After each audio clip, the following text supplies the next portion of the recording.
What's up everybody, Gundam Flexing here.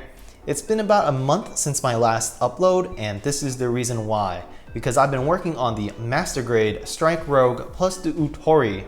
This pink awesome looking machine came out in 2013 and cost you with an average price of $45.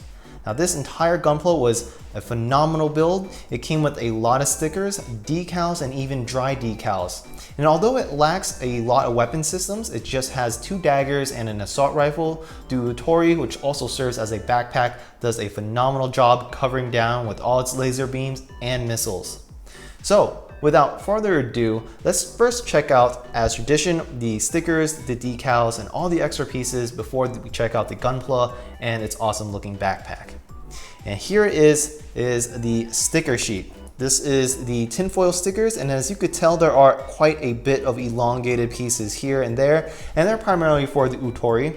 I'm not very good at applying these type of stickers, but Ootori does a great job, especially along the wing fins, where it'll actually have an imprint on where to put it. And some other Gunpla doesn't do that, but this one actually does a very well job. Here we'll see I did not use the green tinfoil, and that's for his rifle. Instead, I like to use the clear part for his scope. But yeah, overall, the stickers weren't too bad. Here are the decals. Now, I've been building a few Master Grade Gunplas over the years, especially as a newbie. And at first, when I built one of my first Master Grades, which I believe was a Master Grade Tall Geese and then a Master Grade Buster Gundam, I actually used all the decals. And as I started progressing more and more with kits, I realized I didn't really have to use them all. And hence, I decided to stick with a minimalist approach and only use the big decals, which are on his major limbs, like the skirt, his legs, his shoulders, and his body. But the vast majority of the small ones you see on like the bottom left, I do not use them. And here on the side, we even see the cool Ootori symbol right there. But for this build, I actually kept the backpack. I kept it very minimalist and did not add too many decals, if at all any. And then we also have the dry decals. And here they are. And again, I did the minimalist approach. I didn't even add any on the shield, like per the instructions. So I kept most of the symbols on this decal sheet and only applied them to the major locations, again, like the skirt and then his legs. But overall, I didn't really apply too many, but this is a great option to have. And coming up are the hands. Now this guy does have a wide variety of hands, and don't expect it to be like the Master Grade Zaku's. So each hand is pretty much a single piece. The fingers aren't individualized joints. And as you can see here, I also included the nub marks, and the reason why is because I still haven't decided on an appropriate pose for this guy. But again, back to the hands, he has a pair of clasping hands, such as these. He has a pair of trigger hands for both left and right. He has a pair of closed fists. And he also has a pair of open hands, which are on the model right now. And again, in terms of weapons, he doesn't come with a lot, which is fine because the Ootori does a perfect job covering down. He does have a pair of daggers. Now, these pair of daggers are collapsible, like this, like that, and they would go into the side of his skirt. Next is his beam rifle. Here it is. It's very simple. You have the barrel, you have the main body, and of course you have the scope along with the trigger well and handle right there. And the handle could go left or right. And as I mentioned before, I like to keep my scopes clear, so I didn't add the green sticker. And for the shield, I didn't add any decals or transfer any dry decals at the moment. I sort of want to keep this guy minimalist. I really think the color scheme is perfect, like all the light pinks, the rose red, and yeah, just like the dark grays here and there on his outline. I think it's perfect, and I don't want those colors to be derailed by me adding too much decals or stickers. But yep, this is the shield. It could go on either arm, through the back, right here, through the holes behind his elbows. So nothing too special about this shield. It's very standard in my opinion, but it just looks cool. And on to the Strike Rouge. Yeah, this guy is super sturdy. So one thing I really did appreciate about the Strike Rouge is that his joints are very difficult to move, which is great because it comes with its own stand and you don't want this thing to accidentally fall and start jiggling around. So I do appreciate the sturdy joints, especially in the shoulders, his elbows, his knees and legs. If we look at his head, one of my favorite designs of Gundams are always about the head design, and this guy is to no exception. He has like pretty much like two horns in the center, and of course his V-fin on the side, an exhaust and machine mounts on the side of his face. We look at his body. Now I'm embarrassed to say this, but when I was building this, one of the most difficult part for me was misreading the instructions. And like with most master grades, you could always build the cockpit, and this is the cockpit that took me embarrassingly like maybe 10 minutes to figure out how to move the pieces in there. But essentially, if you have trouble, just continue reading the instructions and make sure you're reading it correctly. But yeah, right here is the cockpit, and I don't want to pull it out and show you all, but inside is the cockpit, and it also has the pilot. On the back of him, this slot right here in the center, you'll notice that is where the backpack or the Ootori would go in, and it's an actually very sturdy enter point because whenever you put the backpack on him, you don't want that thing to be too loose, and there are no issues with that whatsoever whenever you start mounting it on that little personal mount. We have his shoulders, and here on his shoulders, again, minimalist approach. Kept the decals there, and then kept the decals on his back.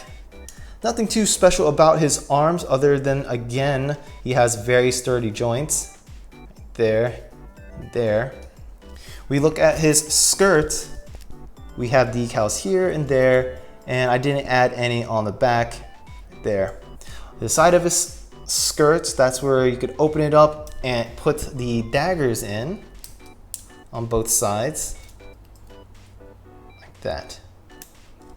Now, for whatever reason, I have issues on the right side of the skirt. Every time I try to take him out or move his legs, for whatever reason, that side would always pop out. So I do have to relook at the build on that one. His legs, which is pretty cool, which is probably standard in most master grades, but every time you extend his kneecaps goes out. You can see the extension right there. I thought that was a pretty cool design. That way his legs could go like pretty much all the way back without any obstruction there. His legs joints are pretty sturdy, just like his upper body. Look here, this is where I added some little bit more decals, and decals on the side of the leg here and on the side of the leg here. And this is what the back of his leg looks like.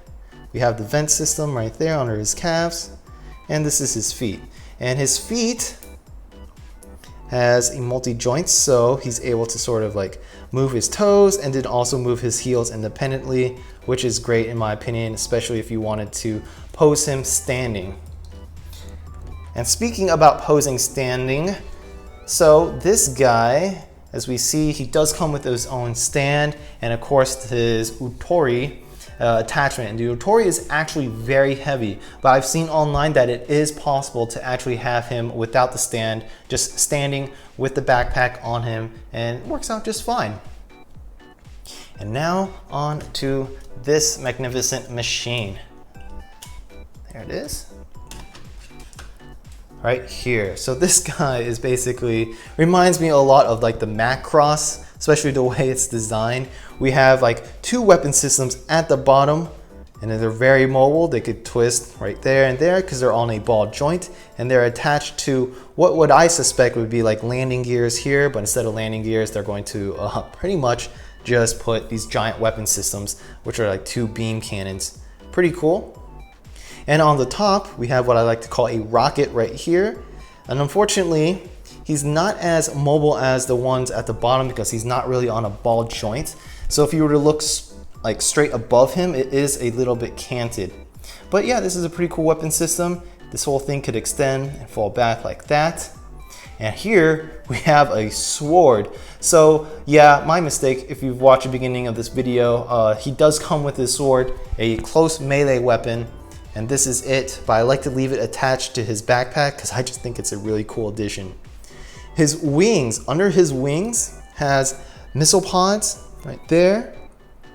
Like basically four pairs of missile pods, and each missile pods come with 3 missiles each. And in the center we have like a bigger, can't tell if they're like fuel tanks or if they're bombs, but at the time being I'm just going to call them fuel tanks. The side of the wings look pretty dang cool too.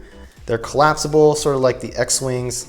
Collapsible here too, or you could expand them upwards and expand it upwards. And his 2 tail wings at the top are also movable like this. And here, I think I may have like knocked this one loose a little bit, but yeah, I did. I'm gonna put it back in right there. And of course we have his center tail right here, which is also movable. Now, in order to convert him into the backpack form or to attach him to the Strike Rouge, all you have to do is grab the cockpit, pull it out. You pretty much need to pull it out all the way, excuse me. And then all you have to do there is once you pull him out, you'll notice that this is the attachment where he'll go in the Strike Rouge's back. You'll pull the cockpit down, revealing it to be like this. And thankfully, you'll also have to put the weapon systems down before you can put him under his armpits. And you would just insert him like such. And let me tell you, this is a very good fit. It's very sturdy. You don't have to worry about it falling out like this. Totally incredible, because most older kits do not have this ability, and you're going to have to use like glue or something. And it comes with its own stand, and again, this stand is also very sturdy as well, and it'll go right here underneath the Ootori or his backpack, and that fits very well too. And as I said before, this guy could definitely pose without the stand, and you're going to have to like do a lot of joint manipulation and be very, very patient. I want to move his arms up and move his weapon systems underneath him. And voila, there it is. Now, of course, again, I'm going to keep his hands right now the way they are. I haven't found an appropriate pose for him yet. I have an idea where I'm going to definitely use the stand, put him in some sort of fighting stance. I'm going to have basically all his guns blaring out, and I'm going to use his sword. Definitely arm him with his sword as a melee weapon and figure out a pose from there. But again, a very enjoyable build. It just took me quite some time, especially with work and trying to delineate my personal life as well. But again, highly recommend this kit. The Strike Rouge is incredible. If you have any questions or comments, please post them down in the section below. That's all I have for the moment on this awesome model. Appreciate you all for watching. Wash your hands, stay safe, and as always, I'll see you next time. Peace out.